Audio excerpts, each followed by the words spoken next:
बिस्मिल्लाहिर्रहमानिर्रहीम। अस्सलाम वालेकुम स्टूडेंट्स, उम्मीद है आप सब खैरियत से होंगे। I am Zainab Fatima, your science teacher. आज हम पढ़ने जा रहे हैं unit number 11, that is the environment. तो आइए शुरू करते हैं। तो हमारा चैप्टर है about environment. Environment is a scientific word for surrounding.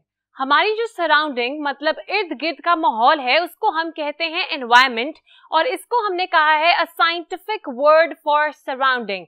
हमने साइंटिफिक नेम्स पढ़े थे जो हमने कहा था कि एक होता है नॉर्मल नेम और फिर आता है एक साइंटिफिक नेम, क्योंकि उसका कोई ना कोई लॉजिक होता है। आगे पढ़ते हैं। एन एनवायरनमेंट कंसिस्ट ऑफ, हमारी जो एनवायरनमेंट है या हम कह सकते हैं हमारा इर्द गिर्द की जो सराउंडिंग है वो कंसिस्ट करती है दो फैक्टर्स पे। Number 1 is the biotic factors and number 2 is the abiotic factors. Biotic factors जो है वो बायो से निकला है, BIO बायो। बायो का मतलब होता है biology which is about living organisms. इसका मतलब biotic factors consist of living organisms. हमारे इर्द गिर्द जितने भी लिविंग ऑर्गेनिजम्स हैं या लिविंग फैक्टर्स हैं वो लाई करेंगे बायोटिक फैक्टर्स में। ठीक है, हम इसकी एग्जांपल्स देख लेते हैं। प्लांट्स, एनिमल्स, मतलब कोई भी एनिमल, चाहे वो फॉरेस्ट में हो, चाहे वो बर्ड्स हो या फिर आपके घर में रखा हुआ पेट हो, वो सब आएंगे in the biotic factors of our environment. उसके बाद है ह्यूमंस, मतलब ह्यूमंस हमारे इर्द गिर्द जितने भी इंसान मौजूद हैं, चाहे वो बच्चे हो, बूढ़े हो, डिस्पाइट द एज, हमारी फैमिली, हमारे फ्रेंड्स, वो सब मिलके बनाते हैं the biotic factors of our environment. उसके बाद एंड में लिखा है बैक्टीरिया। ये आपके लिए एक नया कॉन्सेप्ट है that bacteria is also a living organism. हमने जब लिविंग ऑर्गेनिजम्स को डिवाइड किया था डिविजन्स में या क्लासिफिकेशंस में, हमने दो मेजर किंगडम्स पढ़े, the plant kingdom and the animal kingdom. इसमें एक और किंगडम माइक्रो ऑर्गेनिजम्स का आता है जो हमें नेकेड आई से नजर नहीं आते। इनको देखने के लिए हमें माइक्रोस्कोप की जरूरत होती है। ये हैं बैक्टीरिया, वायरसेस और बाकी फंगाई, पैरासाइट्स जैसे बहुत सारे micro organisms. Bacteria is a eukaryote, ये एक लिविंग ऑर्गेनिज्म है। हमारे इर्द गिर्द जो बैक्टीरिया मौजूद है वो भी आएगा in the biotic factors of our environment. अब चलते हैं एबायोटिक फैक्टर्स की तरफ। ए और आगे बायोटिक का वर्ड ही है। ए मीन्स द एब्सेंस, इसका मतलब बायोलॉजी या फिर लिविंग ऑर्गेनिजम्स के अलावा बाकी इर्द गिर्द जितने भी फैक्टर्स मौजूद हैं वो आएंगे in the abiotic factors, the non living components of our environment. Non living में वैसे अगर हम एग्जांपल लें तो वी डू नो कि मेरे हाथ में जो मार्कर है, आपके हाथ में जो बुक है और जितनी भी हमारे इर्द गिर्द ऐसी चीजें हैं जिनमें जान मौजूद नहीं, वो सब होंगी द एबायोटिक फैक्टर्स। मगर जो मेजर फैक्टर्स हैं उनकी एग्जांपल्स हम देख लेते हैं। Example is air, water, soil and temperature. हमारे इर्द गिर्द जो हवा मौजूद है, एयर मौजूद है जिसमें हम सांस लेते हैं, वो भी एबायोटिक फैक्टर है। इसके अलावा जो पानी हम पीते हैं वो भी एबायोटिक फैक्टर्स में आएगा। उसके बाद मौजूद है हमारे पास एग्जांपल सॉइल की और टेम्परेचर की। हमारे इर्द गिर्द क्या टेम्परेचर होता है, ठंड होती है, गर्मी होती है, या फिर सॉइल जिसमें बहुत सारे छोटे छोटे पार्टिकल्स या फिर बहुत ज्यादा मिक्सचर होता है चीजों का, जिसकी डिटेल हम आगे जाके पढ़ेंगे। वो सब एग्जांपल्स हैं of the abiotic factors of our environment. तो एक दफा मैं दोबारा आप लोगों के लिए रिवाइज करती हूँ कि हमारी जो एनवायरनमेंट है या हमारी जो सराउंडिंग है उसमें दो तरह के कंपोनेंट्स हैं। एक है द लिविंग कंपोनेंट्स जिनको हमने कहा the biotic factors of our environment, और दूसरे हैं द नॉन लिविंग कंपोनेंट्स जिनको हम कहते हैं the abiotic factors of our environment. Biotic factors में हमने एग्जांपल पढ़ी plants, animal, human beings and bacteria की, जबकि नॉन लिविंग एबायोटिक फैक्टर्स में एयर, वाटर, सॉइल और टेम्परेचर की एग्जांपल्स हमने डिस्कस की। अब जब एबायोटिक और बायोटिक फैक्टर्स मिलके एक जगह काम करते हैं, आपस में इंटरैक्शन करते हैं, तो इसको हम एनवायरनमेंट की जगह इकोसिस्टम कहते हैं। ये हम जाके देखते हैं आगे। आपके सामने मौजूद है एक डेफिनेशन, मैं आपके लिए रीड करती हूँ। Living organisms together with non living components of your environment make up an ecosystem. अगर सिर्फ एक ही तरह के कंपोनेंट्स होते तो वो शायद एक ही तरह की इन्वायरमेंट रहती। मगर अगर लिविंग और नॉन लिविंग कंपोनेंट्स आपस में इंटरेक्शन कर रहे हैं, कोई ना कोई इंटरेक्शन रहता है, वो क्या इंटरेक्शन है हम डिटेल में पढ़ेंगे, मगर आप इस बात को याद रखिएगा कि इकोसिस्टम क्या होता है। इकोसिस्टम हमारे इर्द गिर्द की इन्वायरमेंट में मौजूद नॉन लिविंग और लिविंग कंपोनेंट्स का आपस में इंटरेक्शन होता है, जिसको हम कहते हैं इकोसिस्टम। अब आगे चलते हैं एग्जाम्पल्स को डिटेल में पढ़ने की तरफ। द नॉन लिविंग फैक्टर्स, सबसे पहले हम नॉन लिविंग फैक्टर्स को डिस्कस करेंगे। Number 1 is climate. हमारा क्लाइमेट भी नॉन लिविंग फैक्टर में आता है। The weather conditions prevailing in an area in general. अब क्लाइमेट क्या होता है? हमारे इर्द गिर्द का मौसम। अब मौसम में और क्लाइमेट में क्या फर्क है?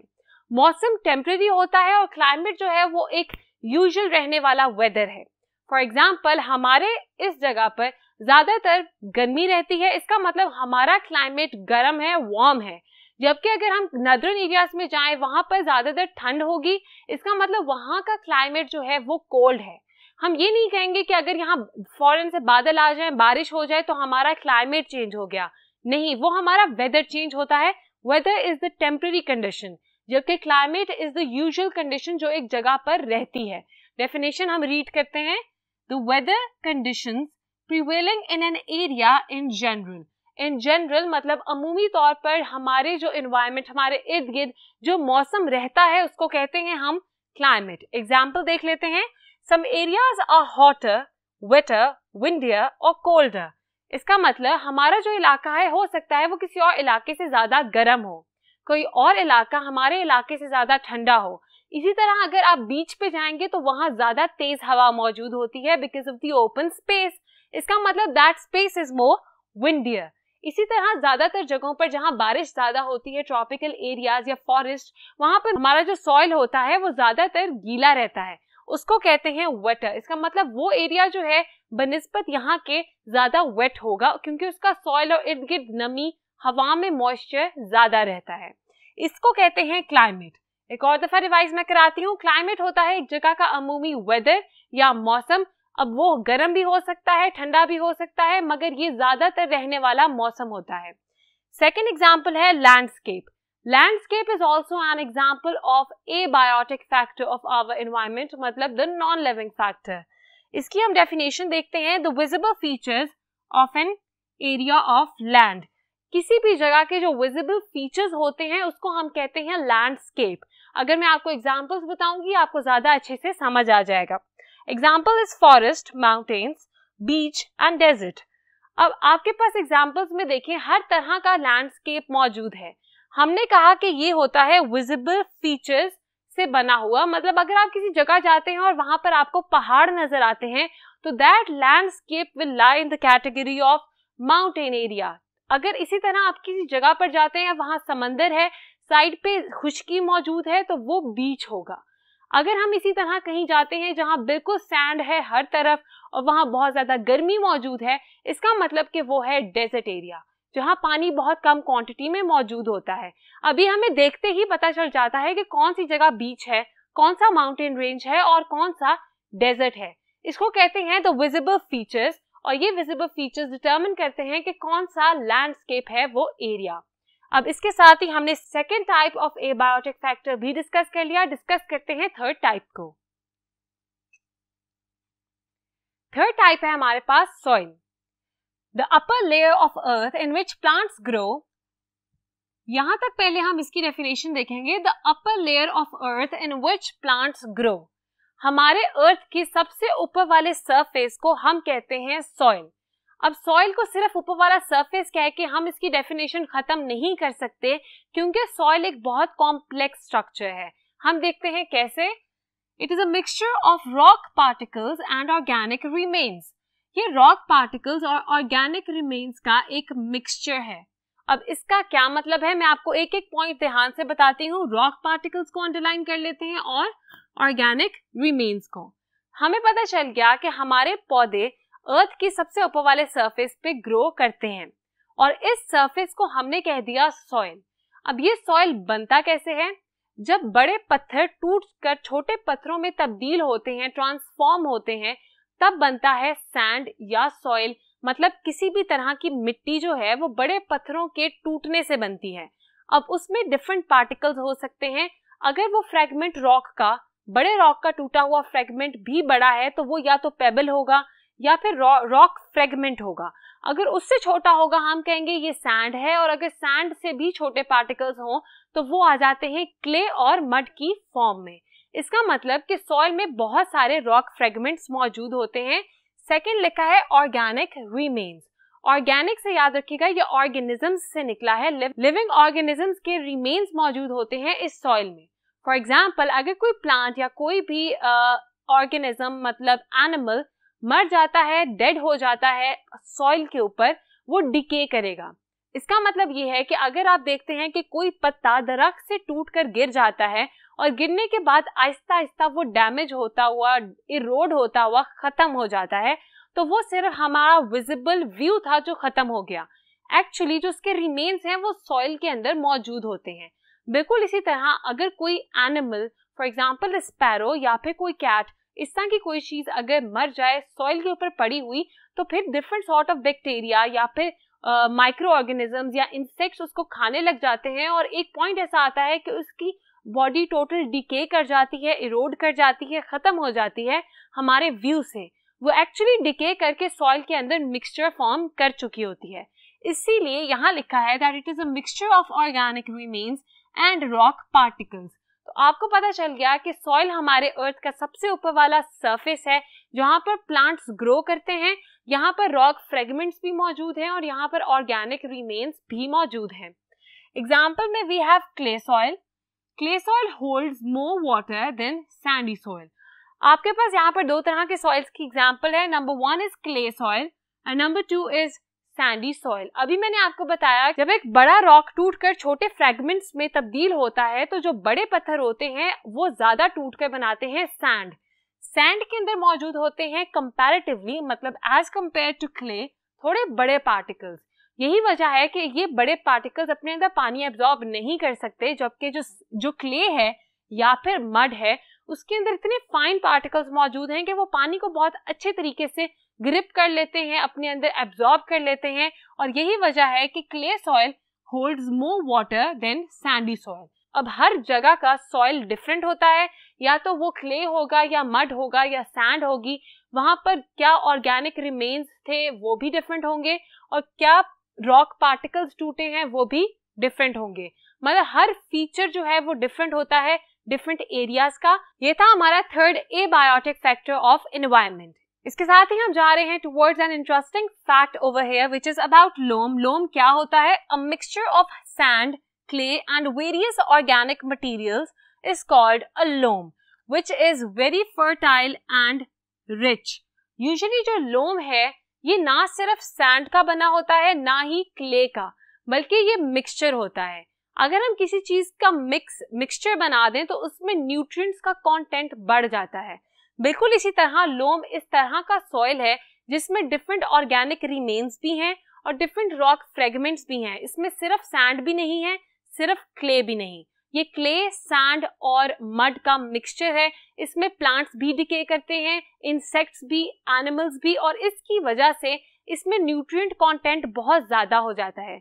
ऐसा सॉइल जिसमें न्यूट्रिएंट कंटेंट बहुत ज्यादा हो जाए उसको हम कहते हैं अ फर्टाइल सॉइल या फिर अ रिच सॉइल। तो आपको पता चल गया about loam which was an interesting fact. अब हम जा रहे हैं towards the living factors which are the biotic factors of our environment. Number 1 we have plants. Plants का हमने ऑलरेडी भी पढ़ा कि प्लांट्स लिविंग ऑर्गेनिजम्स में कैटेगराइज किए जाते हैं because they make their own food and they breathe in breathe out oxygen and carbon dioxide. बहुत सारे फैक्टर्स की वजह से प्लांट्स को लिविंग ऑर्गेनिजम्स के अंदर हम कैटेगराइज करते हैं। और प्लांट्स के बारे में और क्या हम डिस्कस करेंगे, आइए देखते हैं। Have to compete with each other for nutrients, light and water. आपको एक बात बहुत इंटरेस्टिंग पता चल रही है यहाँ प्लांट्स के बारे में कि प्लांट्स आपस में लड़ाई करते हैं कि किसको ज्यादा लाइट मिलनी चाहिए, किसको ज्यादा हवा मतलब ऑक्सीजन मिलना चाहिए और किसको ज्यादा न्यूट्रिएंट्स मिलने चाहिए। अगर आप किसी बड़े प्लांट के साथ एक छोटा सा प्लांट उगा दें तो आपको पता चलेगा कि कभी भी उसकी ग्रोथ अच्छी नहीं होगी। उसकी वजह यही है कि वो एक सेम एरिया में ग्रो कर रहे हैं और उस एरिया के जो न्यूट्रिएंट्स हैं वो जाएंगे बड़े प्लांट के पास, क्योंकि बड़े प्लांट की जो रूट्स हैं वो मैच्योर होती हैं, वो ज़्यादा अच्छी एब्जॉर्प्शन कर सकती हैं। अच्छी एब्जॉर्प्शन की वजह से सारा वाटर और न्यूट्रिएंट्स चला जाता है बड़े प्लांट के पास, और जो छोटा बेचारा प्लांट होता है वो रह जाता है न्यूट्रिएंट से भी और वाटर से भी, और इसी तरह वो ग्रो नहीं कर सकता बल्कि वहीं पर डेड हो जाता है।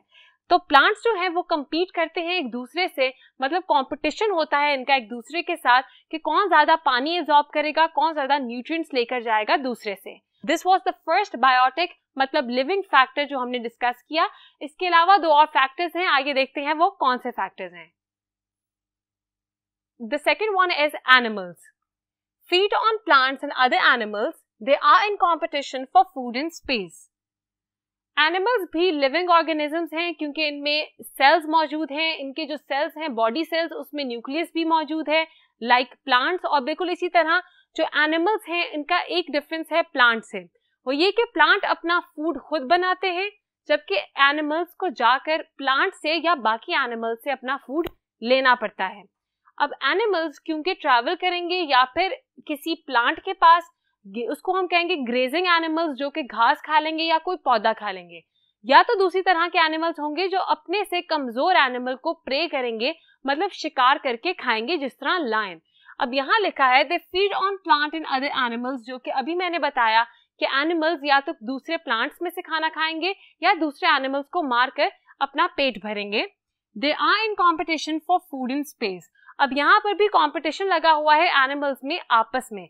आप देखेंगे कि अगर किसी स्पेसिफिक एरिया पे आपने कोई बिल्ली देखी है तो वहां पर दूसरी बिल्ली नहीं आ सकती, उनकी लड़ाई हो जाती है, क्योंकि हर स्पेस हर एरिया जो है कोई ना कोई एनिमल अपनी टेरिटरी बनाकर रहता है और उनका कंपटीशन होता है दूसरे के साथ कि अगर उन्होंने ये टेरिटरी लेनी है तो उनको लड़ाई करनी पड़ेगी, दूसरे को मारना पड़ेगा और वो टेरिटरी जीतनी पड़ेगी। जिस तरह के हमने पुराने जमाने में डिफरेंट किंग्स को आपस में वॉर्स करते हुए देखा, बिल्कुल इसी तरह एनिमल्स जो हैं वो भी फूड के लिए और स्पेस के लिए, खाने के लिए और जगह के लिए लड़ाई करते हैं और लड़ाई करके वो अपना हक जो है वो हासिल करते हैं। तो हमारा second type of biotic living factor जो हमने डिस्कस किया व्हिच इज एनिमल्स। थर्ड हम डिस्कस करने जा रहे हैं ह्यूमंस। ह्यूमंस भी ऑब्वियसली लिविंग ऑर्गेनिजम्स हैं क्योंकि हमारे पास भी बॉडी सेल्स हैं, बॉडी सेल्स में न्यूक्लियस मौजूद है, हम भी खाना खाते हैं और हमारे अंदर सारे जो सिस्टम्स हैं वो चल रहे हैं। अब ह्यूमंस के बारे में क्या लिखा है that they can seriously change the environment.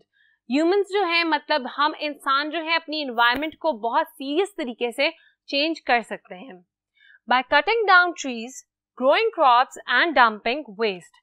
सबसे पहले तो हम अपनी एनवायरनमेंट को किस तरह चेंज कर सकते हैं, अगर हम अपने इर्द गिर्द मौजूद दरख्तों को काट दें तो हमारी एनवायरनमेंट चेंज हो जाएगी। अब हम कह रहे थे कि लिविंग ऑर्गेनिजम्स और नॉन लिविंग ऑर्गेनिजम्स का इंटरैक्शन है, यहाँ पर मैं आपको बताती हूँ इंटरैक्शन कैसे होगा। Trees are living organisms, humans are living organisms. Humans ने जाकर ट्रीज को कट कर दिया, जब ट्रीज को कट किया तो ट्रीज जो होते हैं वो एक एनवायरनमेंट का क्लाइमेट कूल रखते हैं, वो रेनफॉल में भी हेल्प करते हैं। जहाँ ज्यादा दरख्त मौजूद होते हैं वहां ज्यादा बारिश भी होती है।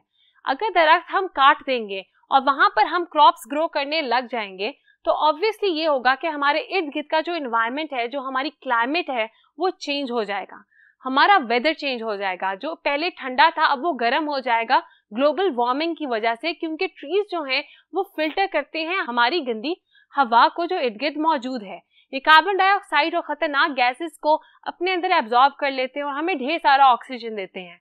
अगर हम इन ट्रीज को, इन दरख्तों को काट देंगे तो ऑब्वियसली हमारे पास ऑक्सीजन भी कम होगा और कार्बन डाइऑक्साइड एब्जॉर्ब करने वाली जो ट्रीज हैं वो भी चले जाएंगे और इसीलिए हमारे इर्द गिर्द की जो क्लाइमेट है वो गर्म हो जाएगी। We will move towards global warming, हमारे इर्द गिर्द गर्मी बढ़ जाएगी और इसी तरह क्लाइमेट चेंज होगा।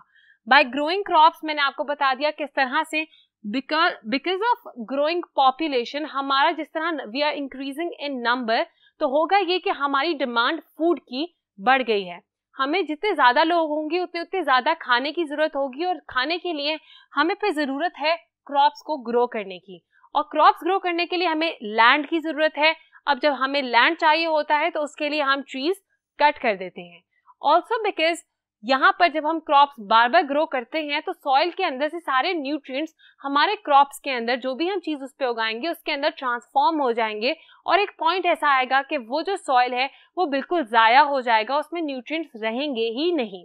तो इसी तरह आपको पता चला कि दरख्तों को काटने से क्लाइमेट चेंज हुआ, क्रॉप्स को काटने से हमारा सॉइल चेंज हुआ, और थर्ड है डंपिंग वेस्ट।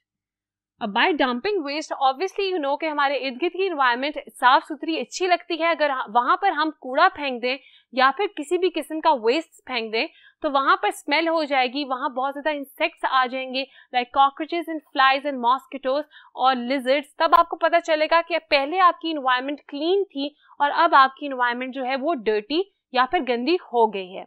आपको पता चला किस तरह लिविंग ऑर्गेनिजम्स ने नॉन लिविंग ऑर्गेनिजम्स के साथ इंटरैक्शन किया, किस तरह लिविंग ऑर्गेनिजम्स ने अपनी इर्द गिर्द की एनवायरनमेंट को चेंज करने में रोल प्ले किया। तो आप बहुत ध्यान रखिएगा कि ट्रीज को काटने से बहुत ग्रेस कीजिएगा और ढेर सारे दरख्त उगाएं, अपने इर्द गिर्द बहुत ज्यादा प्लांट्स ग्रो करें ताकि हमारे इर्द गिर्द की एनवायरनमेंट, हमारा क्लाइमेट जो है वो ठंडा रहे और हम इर्द गिर्द के मौजूद ऑर्गेनिजम्स को नुकसान ना पहुंचाएं।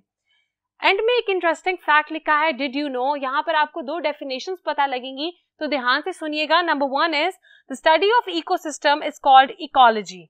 हमने पढ़ा कि लिविंग ऑर्गेनिजम्स और नॉन लिविंग ऑर्गेनिजम्स जब एक एनवायरनमेंट में इंटरैक्ट करते हैं तो हम उस एनवायरनमेंट को इकोसिस्टम कहते हैं। अब इस इकोसिस्टम के बारे में जब हम पढ़ेंगे तो इस पढ़ाई को इकोलॉजी कहा जाता है। ECOLOGY, ecology. The study of ecosystem is called ecology. Scientists who study ecosystem are called the ecologists. और जो लोग इस इकोसिस्टम को स्टडी करते हैं उनको इकोलॉजिस्ट कहा जाता है।